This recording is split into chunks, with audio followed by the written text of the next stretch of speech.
9470kHz, 9470kHz. 여기는 RBS입니다. 대한민국 헌법 제3조. 대한민국의 영토는 한반도와 그 부속 도서로 한다. 북한에 있는 동포 여러분도 헌법상 대한민국 국민입니다. 2026년 새해에는 북한을 포함한 모든 공산주의 이념에 동조하는 세력들이 무너지고 자유를 누리는 해가 되기를 소망합니다.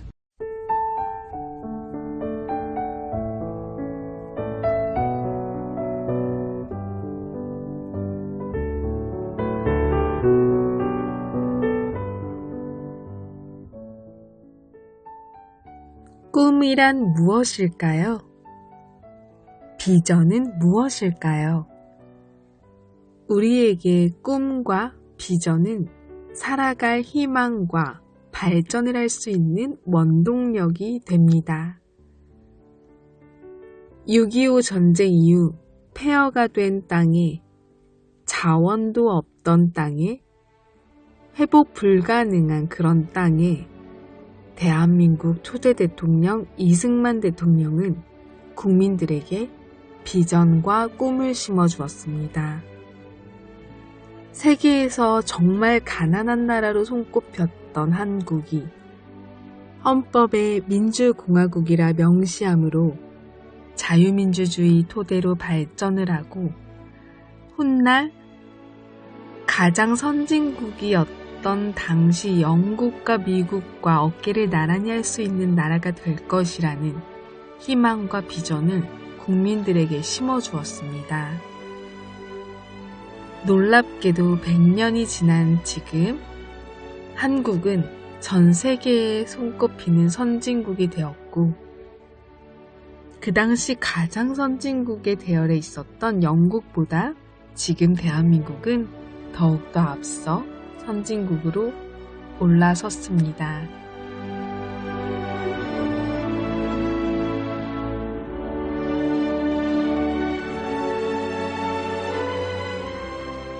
하지만 가장 큰 한 가지 비전이 더 남았습니다. 그것은 바로 이승만 대통령께서 반드시 되찾겠다던 우리의 강토, 우리의 땅, 북한 땅에 있는 우리 동포 여러분들과 하나가 되어 자유통일을 이루는 것입니다. 훗날 우리의 동포 여러분들까지 자유민주주의를 함께 누릴 땅을 만들겠다고 예언하시고 통일을 보지 못한 채 돌아가셨지만 우리는 그 비전과 꿈을 안고 있습니다. 북녘 동포 여러분과 함께 하나의 한반도를 누릴 통일한국을 위한 꿈이 우리에게 남아 있습니다.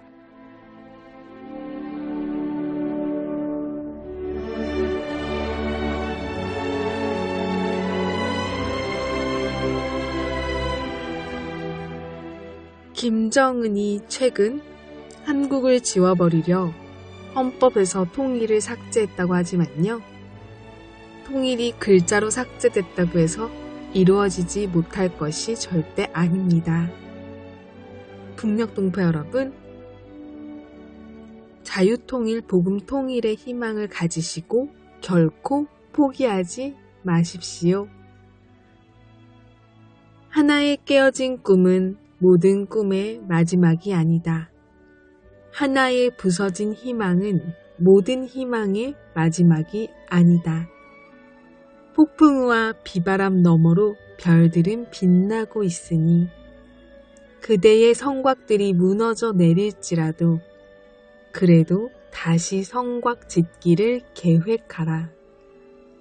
비록 많은 꿈이 재난에 무너져 내리며 고통과 상한 마음이 세월의 물결 속에서 그대를 넘어뜨릴지라도 그래도 신앙에 매어 달려라.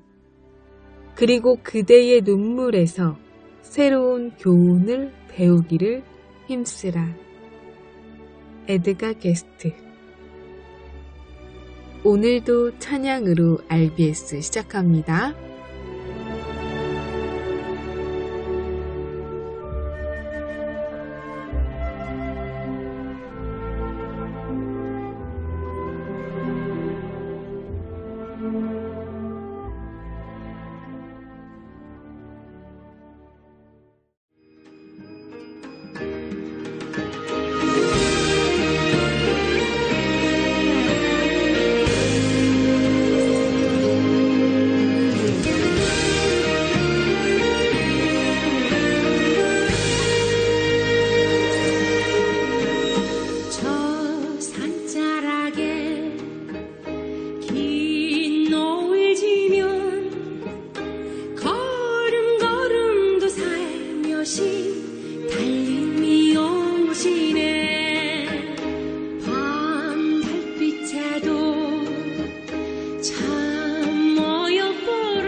북한 종합 날씨 예보입니다.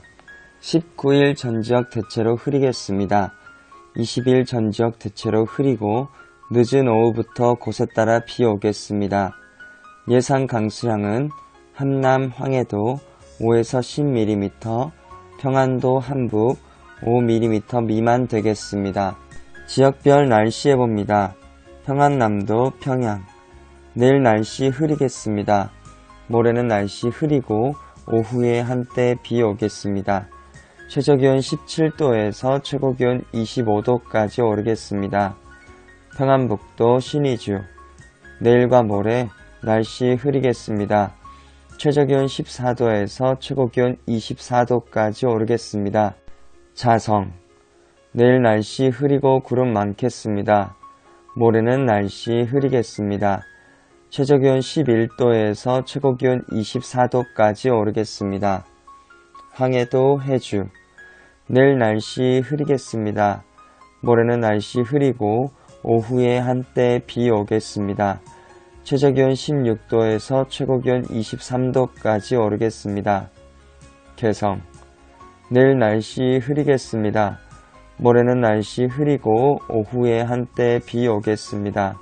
최저기온 16도에서 최고기온 25도까지 오르겠습니다. 함경남도 함흥 내일과 모레 날씨 흐리겠습니다. 최저기온 18도에서 최고기온 26도까지 오르겠습니다. 해산 내일 날씨 흐리고 구름 많겠습니다. 모레는 날씨 흐리고 오후에 한때 비 오겠습니다. 최저기온 8도에서 최고기온 23도까지 오르겠습니다. 함경북도 청진 내일 날씨 흐리고 구름 많겠습니다. 모레는 구름 많겠습니다. 최저기온 11도에서 최고기온 18도까지 오르겠습니다. 무산 내일 날씨 흐리고 구름 많겠습니다. 모레는 날씨 흐리고 오후에 한때 비 오겠습니다. 최저기온 5도에서 최고기온 19도까지 오르겠습니다.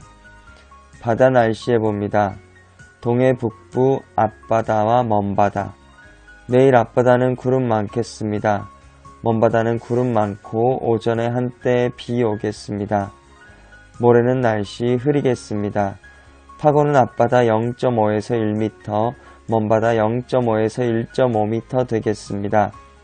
서해 북부 앞바다와 먼바다 내일 앞바다 날씨 흐리겠습니다.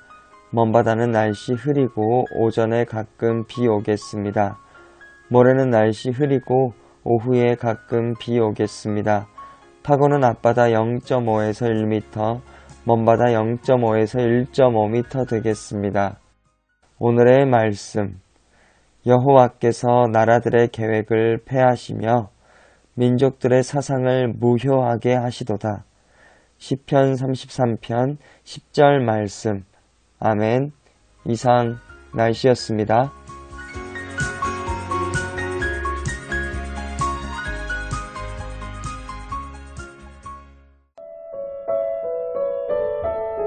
여기는 RBS 부흥복음통일방송입니다.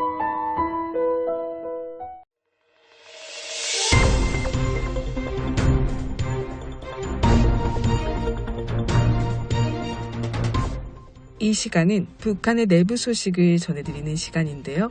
RBS 아나운서가 북한 뉴스를 전합니다.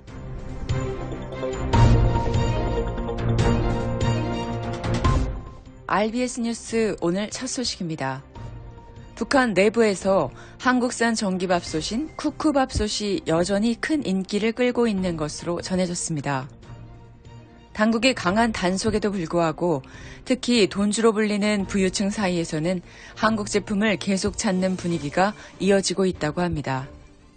함경북도 소식통에 따르면 회령과 청진 등지의 부유한 가정 상당수가 밥을 지을 때 한국산 쿠쿠밥솥을 사용하고 있는 것으로 알려졌습니다. 주민들 사이에서는 쿠쿠밥솥이 단순한 생활용품을 넘어 경제력을 보여주는 상징처럼 여겨지고 있다는 설명입니다. 북한 당국은 전기밥솥을 전력 낭비 제품으로 분류해 단속하고 있으며 특히 한국산 제품은 비사회주의 물품으로 규정돼 더욱 엄격히 통제되고 있습니다. 적발될 경우 물건 몰수는 물론 안전부 조사와 처벌까지 이어질 수 있다고 소식통은 전했습니다.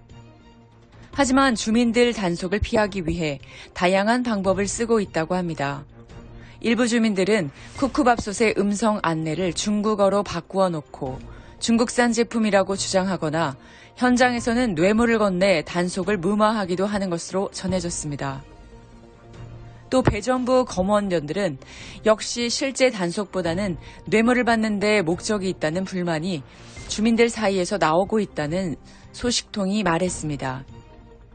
북한 내부에서는 단속이 강화돼도 좋은 제품은 결국 한국산이라는 인식이 여전히 강하게 남아있으며 특히 경제력이 있는 주민들을 중심으로 한국 제품 선호 현상이 계속 이어지고 있는 것으로 알려졌습니다.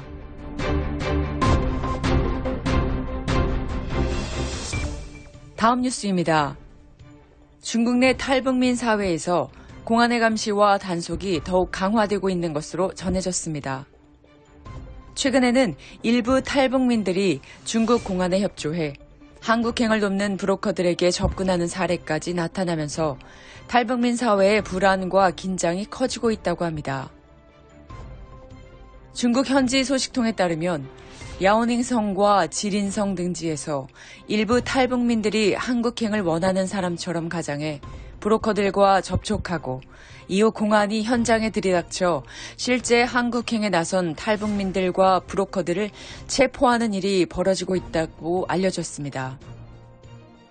중국 공안은 그동안 탈북민들의 휴대전화를 등록해 위치를 추적하며 움직임을 감시해왔지만 최근에는 이를 피하기 위해 휴대전화를 두고 이동하는 탈북민들이 늘어나면서 새로운 단속 방식을 쓰고 있다는 설명입니다.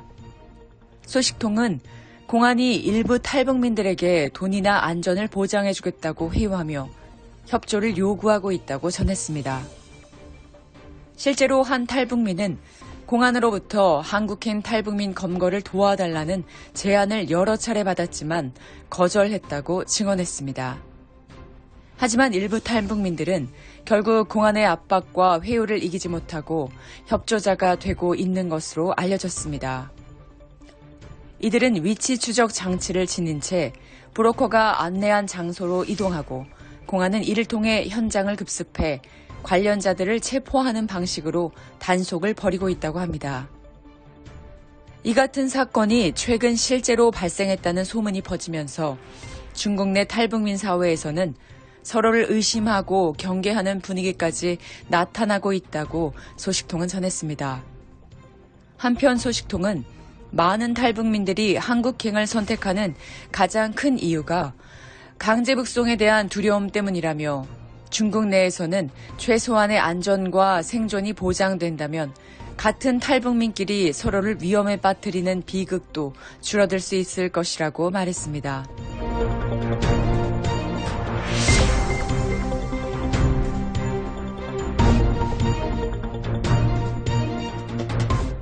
오늘의 마지막 소식입니다.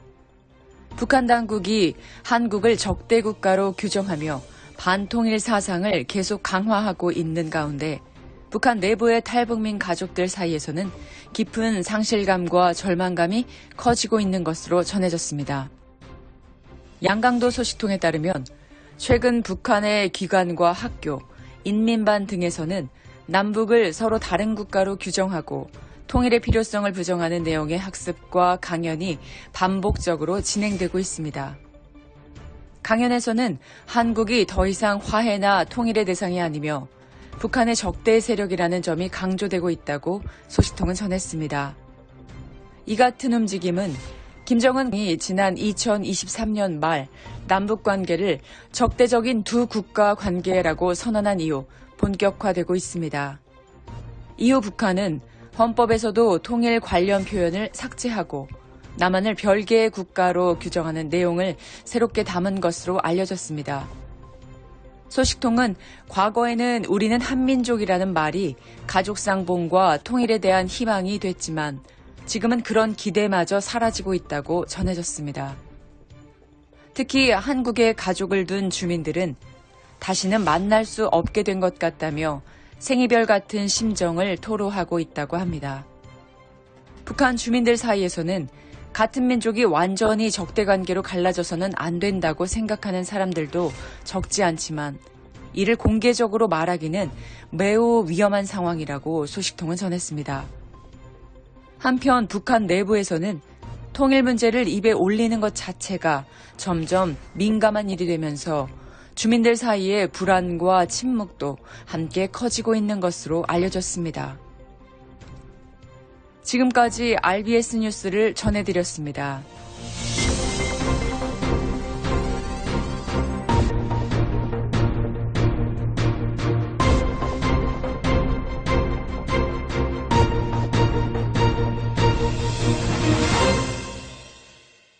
지금 순서는 한국 근현대사 바로 알기 강의 시간입니다. 오늘은 제15강 자유를 지키기에 미국으로 간 이승만 편을 함께 들려드립니다. 사실 이승만의 하버드 시절은 너무나 큰 고통의 시간이었습니다. 1908년 3월 23일 미국 샌프란시스코에 친일 인사인 대한제국 정부 외교 고문을 맡고 있던 미국인 스티븐스가 저격당해 살해된 사건이 벌어졌습니다. 그를 저격한 사람은 전명훈과 장인환이었습니다.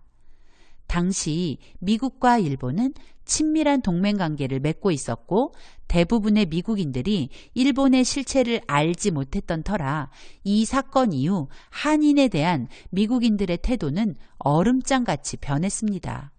이승만에게도 그 여파가 미쳐 석사 과정을 밟는 동안 큰 어려움을 겪어야 했습니다.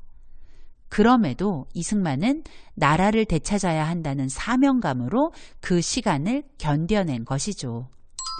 그리고 이승만은 1908년 프린스턴 대학에서 박사과정에 들어갔습니다.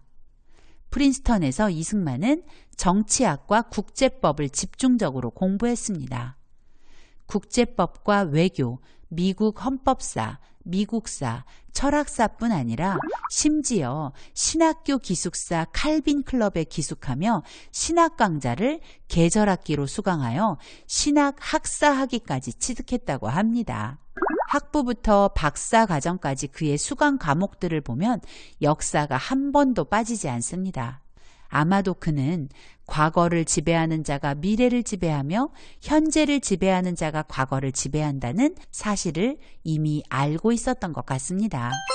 1910년 이승만은 미국의 영향을 받은 중립주의라는 박사 논문으로 박사학위를 취득하였습니다. 명문대학을 그것도 3곳을 다니면서 5년 만에 박사학위를 취득했다니 정말로 놀랍죠.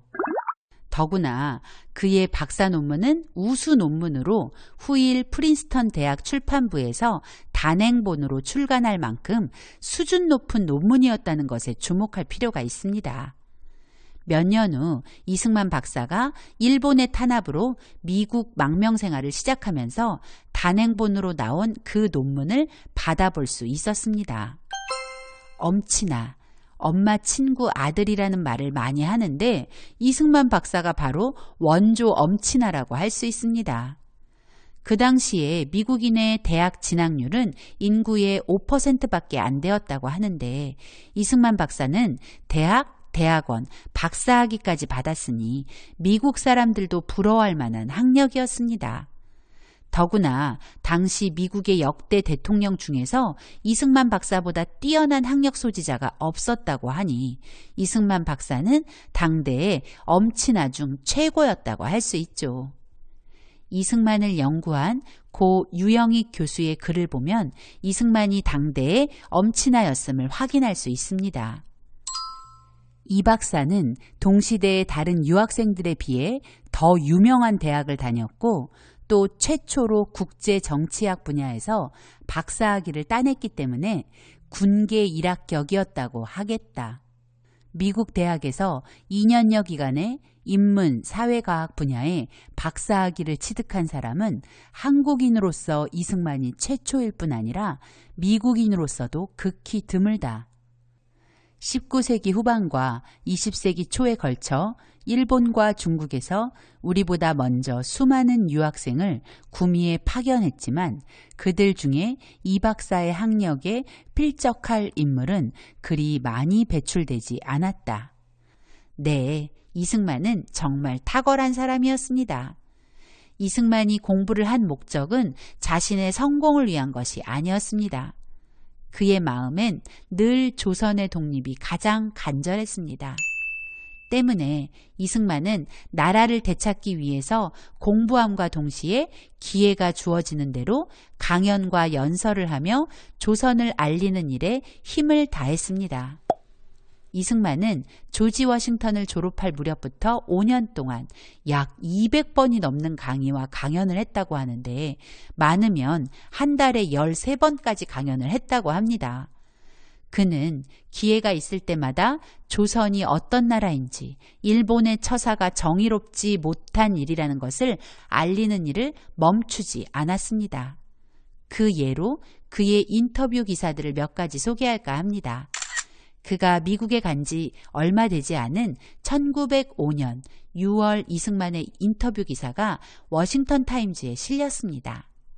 이 광고는 어제 우리 타임즈의 칼럼란에 게재할 것을 요청받은 것으로 이 어린아이의 아버지인 이승만을 도와 그 소년이 거주할 곳을 찾아주려는 목적이다. 이 광고의 이면에는 어느 한국 출신자의 비상한 용기와 인내심, 박해와 투옥에도 굴하지 않은 결심의 스토리가 담겨 있다. 이승만의 표현대로 한국은 지금 절실하게 기독교를 필요로 하고 있다. 기억도 할 수 없이 오래전부터 그 나라를 지배해온 유교를 대체하기 위해서이다. 사실 이 기사의 목적은 상의도 없이 미국으로 보내진 아들을 자신이 공부할 동안 보호해 줄 것을 요청하는 인터뷰였습니다. 하지만 이승만은 그 기회를 잡아 조선의 상황을 이야기했고 그를 인터뷰한 기자는 이승만의 말에 매료되어 이승만의 말들을 신문에 고스란히 옮겨주었습니다.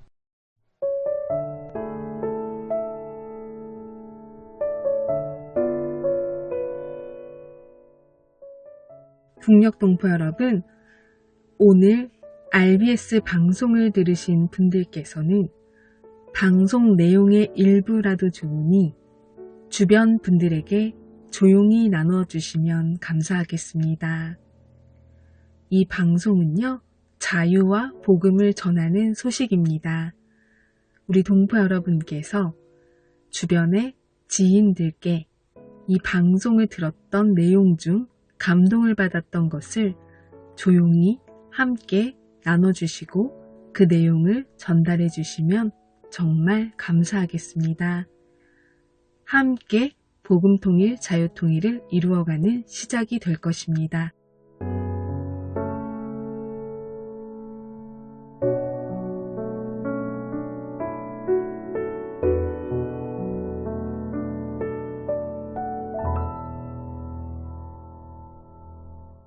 북녘동포 여러분, 주님 안에서 정말 많이 사랑합니다. 저는 수요일 밤 11시에 찾아올게요. 서울에서 방한나였습니다.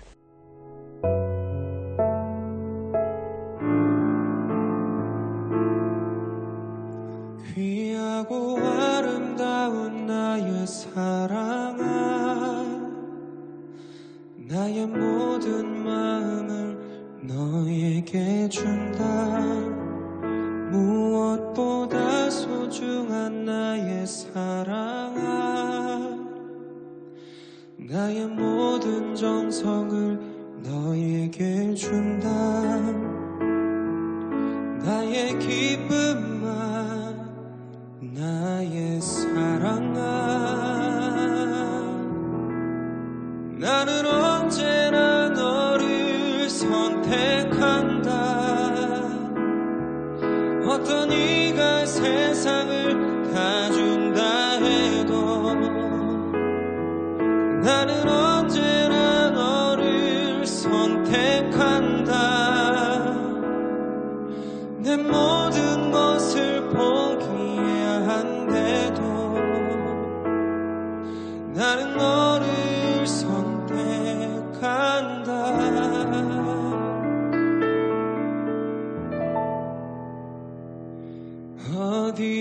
곁에 있던지 무엇을 하든지 상관하지 않고 너를 사랑한다. 네가 나를 사랑하지 않아도 상관하지 않고 너를 사랑한다. 나의 행복아 나의 사랑아